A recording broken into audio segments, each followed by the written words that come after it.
Hey guys and gals, welcome back to the page, the channel.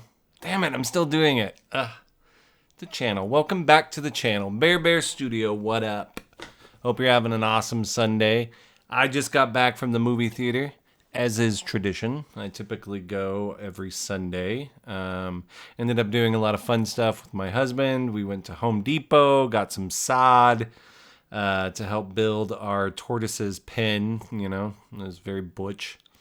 Bought some calla lilies, really pretty flower, and fixed up the garden and hung out with the dogs and the chicken, and it's been a nice day so far. But I did go off to the movies by myself, and I saw a sneak preview of Dungeons and Dragons Honor Among Thieves. Let's see who it was directed by. So we've got... directed by John Francis Daly and Jonathan Goldstein. It was written by Jonathan Goldstein and John Francis Daly, so the directors, plus a Michael Gillio, with a story by Chris McKay and Michael Gillio. We have starring Chris Pine as Edgin, Michelle Rodriguez as Holga, Roger Jean Page as Zinc, if I'm pronouncing any of that right. Justice Smith as Simon.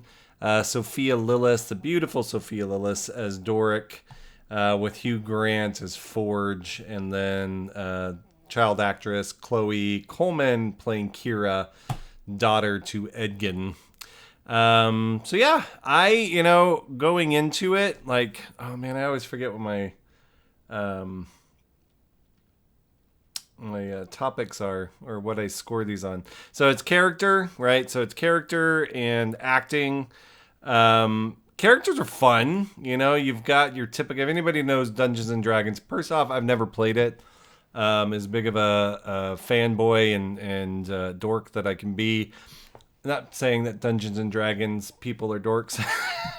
We are of a certain class, and in this situation, Dungeons and Dragons is kind of like a board game, of which historically it has been associated with nerddom, and that is a beautiful, wonderful thing.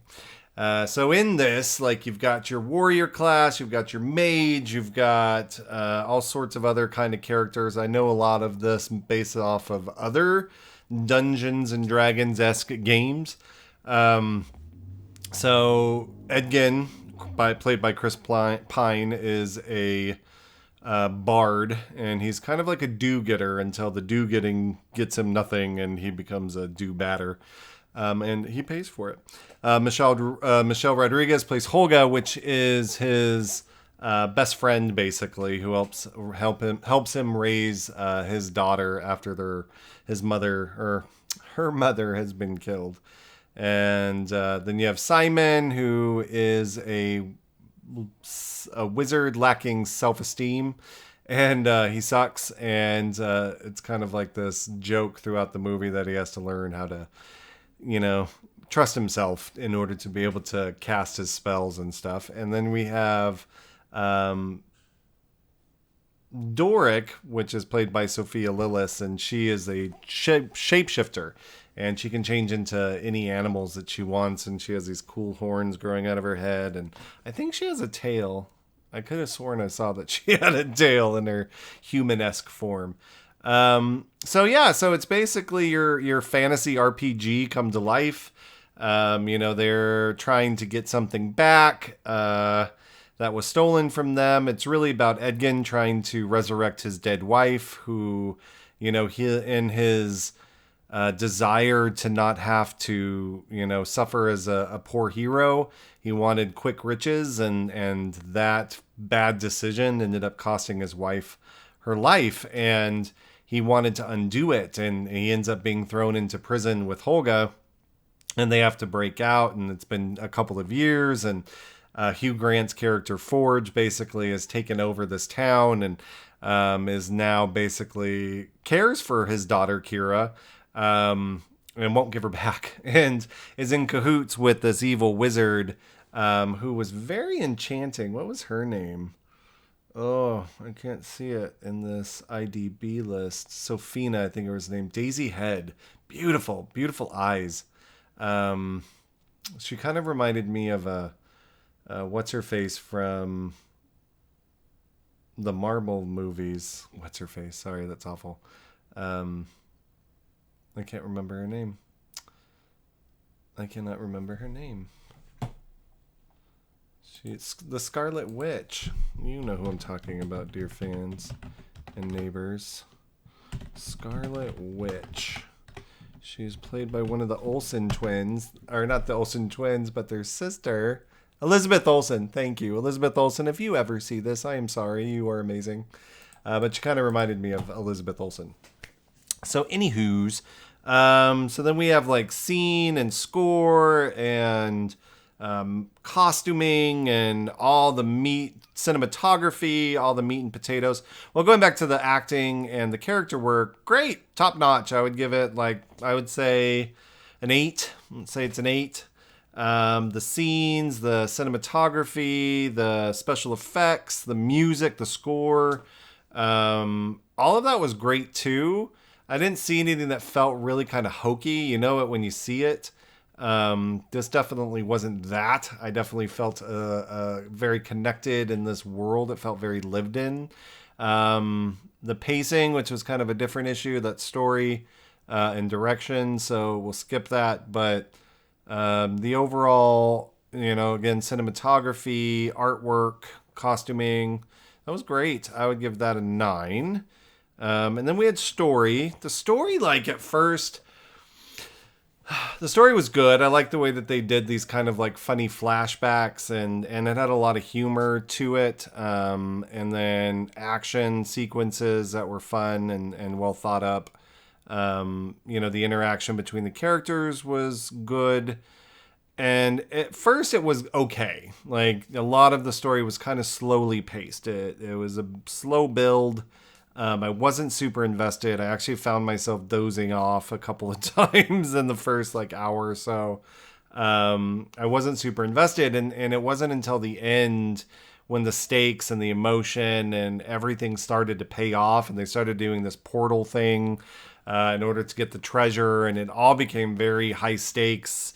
I became very invested in it. So I was leaning towards more of a 6 or a 5 story-wise, and then it got great near the end, and it all tied together, and it made it from a okay borderline good to a good borderline excellent. So I would give that an 8. I would give it an 8. No, 7. I'd give it a 7. Story 7. The direction, which is the overall creative product. Again, you've got that slow first hour, but then it really picks off and really pays off there at the end. So I would give that probably a 7 as well. So with that all tallied, I don't have my... I just wanted to say real quick, when it comes to these scores and stuff, this is all completely subjective. This is just my random opinion. To the artists that make things, your ability to do so in the light of everything that happens in life, to the struggles, to bullshit criticisms from bullshit people, I just want to say hats off to you. You are all amazing. Anybody that tries to tell a story and to create something is amazing. Be a storyteller. Tell your stories. Fuck the critics. And that includes me. I'm doing this because it's fun. I love stories. I love storytelling. I'm going to give this, an 8 for character, a 9 for cinematography, score, because the score really tied me in too. There was some really great music in this, very adventure and heart and spook, 7 for the story, 8 I'm going to do for the overall direction. Divide that by 40. Okay, that makes sense. So we've got an 80, so this is going to be a B-. So I'm going to give Dungeons and Dragons Honor of Thieves a B-. Hats off to all the actors, hats off to the directors. It's a bit of a snooze. and then it grinds into something that really pays off and is, I felt, left feeling very invested. I would love to see a sequel made. I think that the family that they create out of these characters, would do really well. I think they need to pull in that same kind of energy that they have in the last half into the first half, maybe making the stakes more immediate. I think that would be great. Again, it kind of dawdles as it's trying to build its characters and its lands and all that stuff. But again, other than that, B minuses, B's get degrees. Okay. I hope you're all doing well. Peace.